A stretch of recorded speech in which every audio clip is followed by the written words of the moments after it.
Media సమావేశం ఏర్పాటు చేసిన రాష్ట్ర రవాణా శాఖ మంత్రి పొన్నం ప్రభాకర్ మరోసారి కేంద్ర ప్రభుత్వంపై తీవ్రంగా ధ్వజమెత్తారు. హైదరాబాద్ అభివృద్ధికి నిధులపై కీలక వ్యాఖ్యలు చేశారు. హైడ్రా, మూసీ నది కోసం నిధులు విడుదల చేసిన సీఎం, డిప్యూటీ సీఎంలకు కృతజ్ఞతలు తెలిపారు.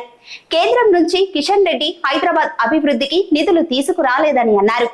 కేంద్రం నుండి రాష్ట్రానికి నిధులు తీసుకురావాలని బీజేపీ ఎంపీలను మంత్రి పొన్నం డిమాండ్ చేశారు. అఖిలపక్షం సమావేశం పెట్టి ప్రధాని వద్దకు తీసుకువెళ్లాలని సూచించారు. తెలంగాణకు కేంద్రం సహాయం చేసే అవకాశం ఉన్నా చెయ్యట్లేదని వాపోయారు. కేంద్రం నుంచి తెలంగాణకు నిధులు అడగడానికి మాకు ఎలాంటి అభ్యంతరం లేవని తెలిపారు. హైదరాబాద్ కు కేంద్రం ఎన్ని నిధులు ఇస్తుందో చెప్పాలి అని డిమాండ్ చేశారు. ఎస్సీ, ఎస్టీ, బీసీ, మైనారిటీలకు ప్రభుత్వం న్యాయం చేసేందుకు సిద్ధంగా ఉందన్న పొన్నం, రాష్ట్ర ప్రభుత్వం బీసీల పట్ల చిత్తశుద్ధితో ఉందని స్పష్టం చేశారు.